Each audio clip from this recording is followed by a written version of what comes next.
இன்றைக்கி நாம் maths 9th NCERTயில் சாப்டர் 2 பாலினாமியல்ஸில் எக்ஸசைஸ் நம்பர் 2.3ல் ஃபேக்டரைஸ் பண்ண போகிற இந்த கொஷினை. ஃபஸ்ட்டு நாம் எக்ஸுக்கு பதிலாக என்ன வேல்யூவை சப்ஸ்டியூட் பண்ணால் இந்த ஈக்குவேஷனுக்கு 0 வருதுன்னு செக் பண்ணணும். நான் ஃபஸ்ட்டு -1 எடுக்கிறேன்.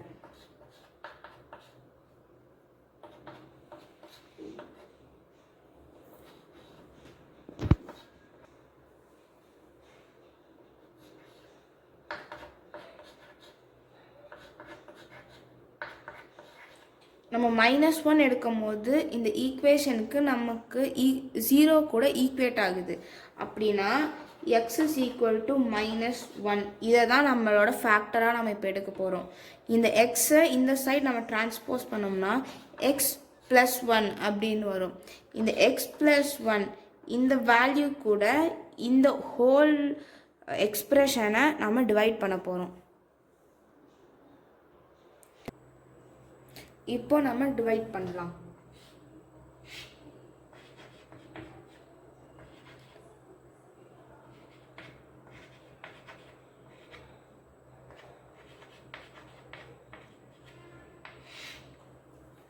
ஃபஸ்ட்டு நம்ம இங்கே கோஷன்ட் என்ன வரணும்னு கண்டுபிடிக்கணும்.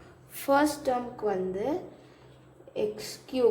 இந்த ஃபர்ஸ்ட் டேர்மையும் இங்கே இருக்க ஃபர்ஸ்ட் டேர்மையும் நம்ம டிவைட் பண்ணி பார்க்கணும். அப்போது நமக்கு இங்கே வர ஆன்சர் வந்து x². ஸோ அது வந்து கோஷன்ட்டில் போட்டுக்கிட்டோம். அதுக்கப்புறமா இந்த கோஷன்ட்டையும் ஃபர்ஸ்ட் டேர்மையும் மல்டிப்ளை பண்ணால் நமக்கு வர ஆன்சர் -x3. இந்த இடத்துல வந்து நமக்கு இங்கே என்ன ஆன்சர் வந்துச்சோ, அதாவது கோஷன்ட்டில் என்ன போட்டோமோ அதை நம்ம வந்து இங்கே போட்டுக்கணும். So +x³ -x³ cancel, 4x². இங்கே வந்து 9 பிரிங் டவுன் பண்ணிட்டா 9x. ஸோ இப்போ வந்து நம்ம இந்த 4க்கு நம்ம கோஎஃபிஷியன்ட் கண்டுபிடிக்கணும். அதனால நம்ம இதை அங்கே ரிப்பீட் பண்ணுவோம். 4x² divided by x cancel, answer -4x. இதையும் எக்ஸையும் மல்டிப்ளை பண்ணால் -4x². இங்கே கோஷன்ட்டை போட்டுக்கணும் -4x. இப்போது இங்கே சைன் சேமாக இருக்குது. நம்மளால் சப்ராக்ட் பண்ணால் நமக்கு வந்து இந்த இடத்துல டேர்மோட ஆன்சர் 0 வராது, இந்த டேர்மோட ஆன்சர். அதனால நம்ம சைன் சேஞ்ச் பண்ணோம். இந்த இடத்துல இந்த மொத்த டேர்முக்குமே ப்ளஸ் ஆகிடும் இந்த சைன். இங்கே -4xக்கு பதிலாக +4x பண்ணோம். அப்படின்னா இங்கே இருக்க மைனஸ் ப்ளஸ் ஆயிரும், இங்கே இருக்க மைனஸும் ப்ளஸ் ஆயிரும். So -4x² + 4x² cancel, -9x + 4x -5x. இங்கே இருக்க 5ஐ நம்ம பிரிங் டவுன் பண்ணோன்னா 5 ஆயிரும். அப்போது நம்ம கோஷன் கண்டுபிடிக்கிறதுக்கு திருப்பி நம்ம ப்ராசஸை ரிப்பீட் பண்ணணும். -5x divided by x. எக்ஸும் cancel, answer -5. -5 into x -5x. அதுக்கப்புறமா கோஷனில் நமக்கு வந்த ஆன்சர் -5. திருப்பியுமே same situation. இங்கே டேர்மை வந்து நம்ம பாசிட்டிவ் பண்ணணும். அப்போ இங்கே வந்து ப்ளஸ், இங்கேயும் ப்ளஸ். அப்போது answer 0. Plus -5x + 5x cancel, -5 + 5 cancel, answer 0. இப்போது நமக்கு கோஷன்ட்டை கிடச்ச இந்த வேல்யூவை வச்சு நார்மலாக ஃபேக்டரைஸ் பண்ணுற மாதிரி ஃபேக்டரைஸ் பண்ணோம்னா நமக்கு ஆன்சர் கிடச்சிடும். இப்போது நமக்கு அங்கே வந்த கியூபிக் பாலினாமியலை இங்கே எழுதிக்கலாம்.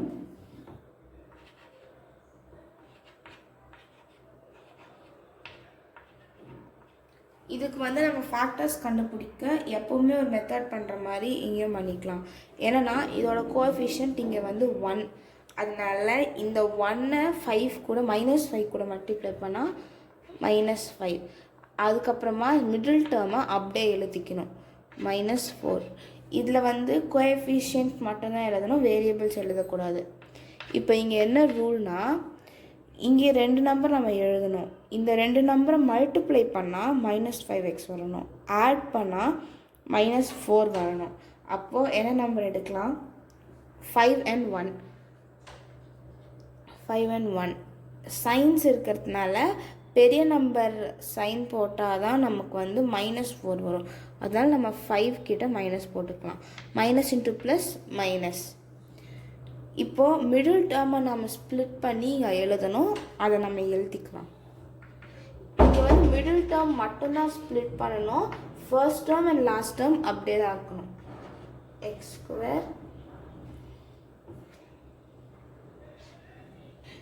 ஸ்கொயர் இந்த மிடில் டேர்முக்கு பதிலாக இந்த டேர்மையும் நம்ம எழுதிக்கணும். இதில் வந்து நம்ம கோஎஃபிஷியன்ட் ஆட் பண்ணணும். X square minus 5x plus 1x minus 5. இப்போ வந்து நம்ம ரெண்டு டேர்மாக பேக் பண்ணணும். இந்த ரெண்டு டேர்மில் எது காமனாக இருக்குது? எக்ஸ் ஸ்கொயர், இதில் வந்து எக்ஸ் காமனாக இருக்குது. ஸோ எக்ஸ் எடுத்துட்டோம். ஸோ இங்கே 2x இருக்கும். ஒரு எக்ஸ் எடுத்துட்டோம்னா இன்னொரு ஒரு எக்ஸ் இருக்கும். அந்த எக்ஸ் போட்டுக்கலாம். அப்புறமா இங்கேருந்து இருக்க எக்ஸ் ஆல்ரெடி வெளியே எடுத்ததுனால -5. இங்கேயும் காமனாக இருக்க டேர்ம் 1. ஸோ ப்ளஸ் 1 எடுத்துகிட்டு x -5. இங்கேயும் காமனாக இருக்கிறதுனால இது வந்து நம்மளோட ஒரு ஃபேக்டர். So x -5. அதுக்கப்புறமா இந்த டேர்மையும் நம்ம ஒன்றா எழுதிக்கணும். x + 1. இது கியூபிக் பாலினாமியல்ன்றதுனால 3 ஃபேக்டர் இருக்கணும். ஆனால் இங்கே 2 தான் இருக்குது. நாம் இங்கே சம் போட்டோம்ல, இதுவுமே ஃபேக்டர் தான். ஸோ நம்ம இதையும் எடுத்து இங்கே எழுதிக்கலாம். அப்போது நம்ம ஆன்சர், நம்ம அந்த கொஷினை ஃபேக்டரைஸ் பண்ணால் நமக்கு வர ஆன்சர்ஸ் இதுதான். தேங்க்யூ.